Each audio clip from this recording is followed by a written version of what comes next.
चंद्रमा न केवल हमारे ग्रह पृथ्वी का एकमात्र प्राकृतिक उपग्रह है, बल्कि ये इस ग्रह के नजदीक स्थित सबसे बड़ा खगोलीय पिंड भी है।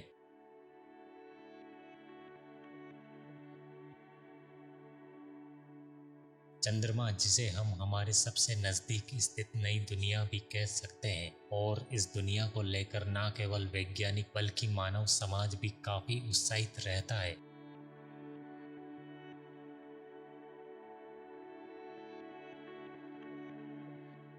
यही कारण है कि हमारे ग्रह के सभी विकसित और कई विकासशील देश इस उपग्रह पर अपनी पहुंच बढ़ाने के लिए समय समय पर चंद्रमा पर कई मिशन भेजते रहते हैं।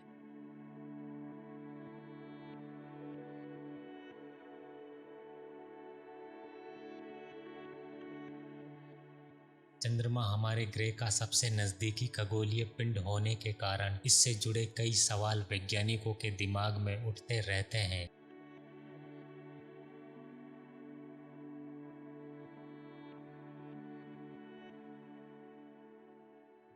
इन सवालों में से एक सवाल इसकी उत्पत्ति और निर्माण को लेकर भी रहा है।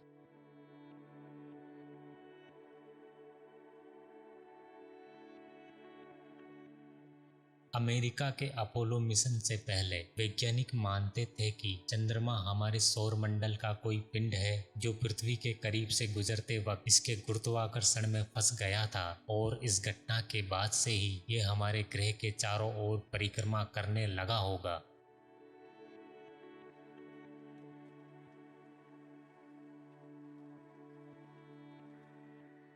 अपोलो 11 अमेरिका द्वारा 1970 के दशक की शुरुआत में सफलतापूर्वक चंद्रमा पर भेजा गया पहला मून मिशन था, जिसने चंद्रमा की उत्पत्ति के बारे में वैज्ञानिकों की समझ में क्रांतिकारी बदलाव ला दिया और पुरानी सभी अवधारणाओं को समाप्त कर दिया।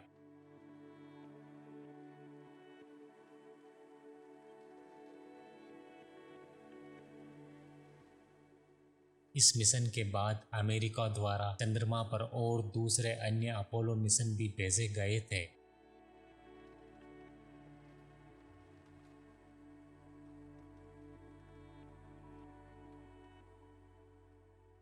इन अपोलो मिशन द्वारा चंद्रमा से लाए गए नमूनों के अध्ययन ने हमें बताया कि चंद्रमा का निर्माण 4.5 बिलियन वर्ष पहले एक विशाल टक्कर या टक्करों की श्रृंखला के परिणाम स्वरूप हुआ है।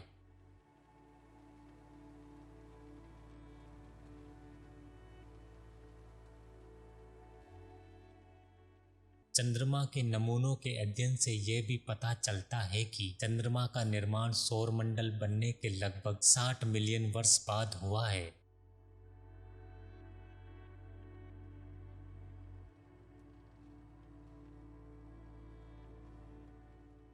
अपोलो मिशन द्वारा लाई गई चंद्रमा की चट्टानों की जांच से पता चलता है कि इन चट्टानों की रासायनिक संरचना पृथ्वी की चट्टानों के समान है, जो इस बात की ओर इशारा करता है कि अतीत में चंद्रमा कभी पृथ्वी का हिस्सा रहा था।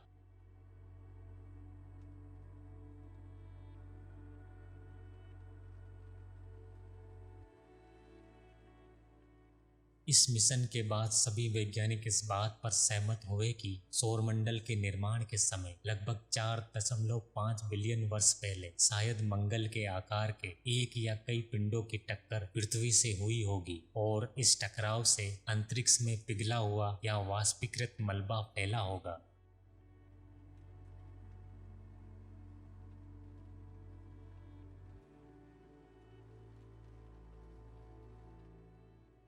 विशाल टक्कर से अंतरिक्ष में फैले गर्म मलबे से अंततः चंद्रमा का निर्माण चालू हुआ। शुरुआती चंद्रमा पिघला हुआ था, जो कई सैकड़ों मिलियन वर्षों तक गर्म मैग्मा के गहरे महासागरों से ढका रहा।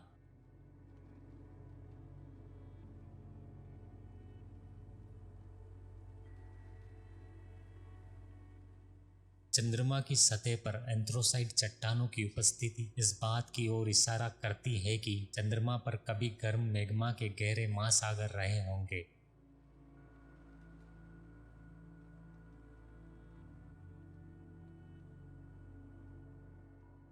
एंथ्रोसाइट एक तरह की आग्नेय चट्टान होती है जो गर्म मैग्मा पर क्रिस्टलीकृत होकर तैरती है। एंथ्रोसाइट की उपस्थिति के कारण ही चंद्रमा की सतह पर पड़ने वाला प्रकाश परावर्तित होता है।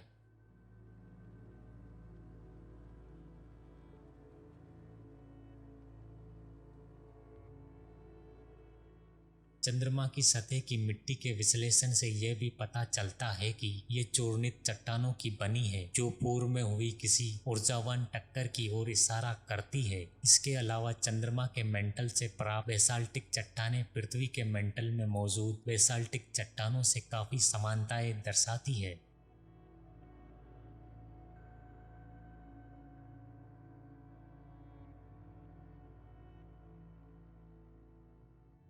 हालांकि अपोलो मिशन द्वारा लाए गए चंद्रमा के नमूने इसकी संरचना को सही से बताने के लिए नाकाफी थे, क्योंकि सभी अपोलो मिशन चंद्रमा की भूमध्य रेखा के पास उतरे थे और चंद्रमा से लाए गए अधिकतर नमूने ज्वालामुखी क्षेत्रों के थे।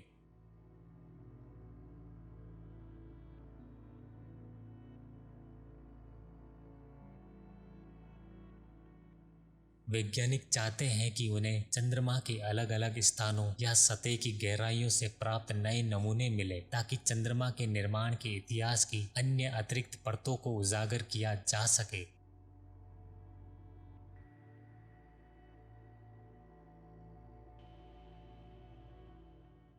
अब दुनिया के अधिकतर चंद्र वैज्ञानिक इस मत का समर्थन जरूर करते हैं कि चंद्रमा का निर्माण पृथ्वी के साथ हुई किसी विशाल टक्कर के परिणाम स्वरूप हुआ है। हालांकि ये इस बात से भी इनकार नहीं करते हैं कि भविष्य में होने वाली नई खोजें चंद्रमा निर्माण की कोई अलग अवधारणा पेश कर दे।